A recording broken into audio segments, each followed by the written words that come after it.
Franchement, là on va parler d'une histoire qui fait beaucoup de bruit autour de l'émission L'amour est dans le pré, et autant te dire que ça part dans tous les sens. Tu vois cette émission lancée en 2006 sur M6, présentée par Karine Le Marchand? À la base, c'est censé être mignon, des agriculteurs qui cherchent l'amour, du romantisme, des belles histoires, sauf que parfois, ça tourne au vrai drama. Et là, on est en plein dedans. On parle de Julia et Ludovic, un couple qui avait marqué les téléspectateurs en 2024.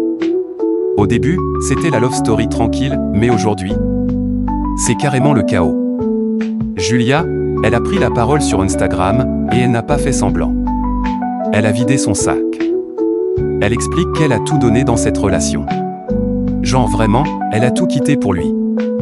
Mais derrière, elle découvre des mensonges, et là, BIM la confiance est complètement détruite.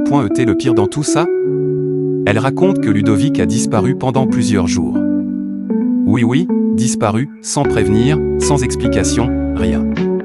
Franchement, c'est dur.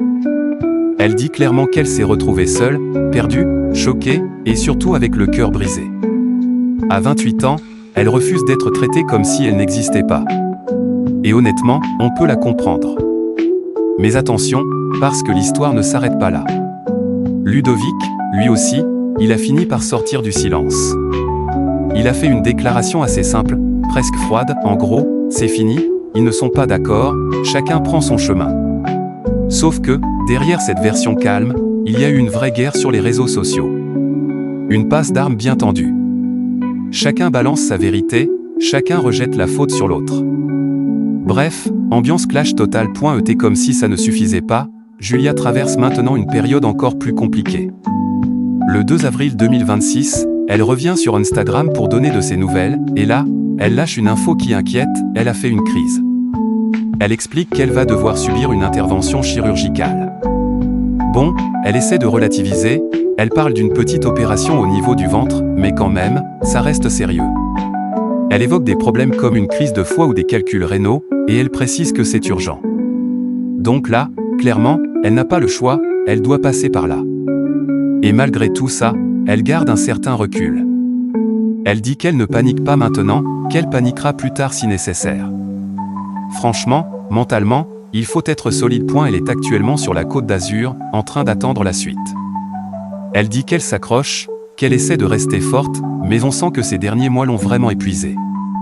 Entre la rupture, les tensions, les remises en question, elle avoue même avoir eu envie de tout abandonner. Et là, on voit une autre facette de ce genre d'émission. Derrière les caméras, derrière les belles images, il y a des vraies vies, des vraies souffrances. Parce que oui, participer à une émission comme L'amour est dans le pré, ça peut changer une vie, mais pas toujours dans le bon sens. Au final, cette histoire, c'est un mélange de sentiments, de déception, de santé fragile et de pression médiatique. Un vrai cocktail compliqué à gérer. Et franchement, ça pose une question, est-ce que l'amour trouvé à la télé peut vraiment durer dans la vraie vie? En tout cas, une chose est sûre. Julia traverse une période très difficile, et maintenant, tout ce qu'on peut lui souhaiter, c'est de se remettre sur pied, autant physiquement que mentalement. Parce que là, entre le cœur brisé et les soucis de santé, ça fait beaucoup pour une seule personne.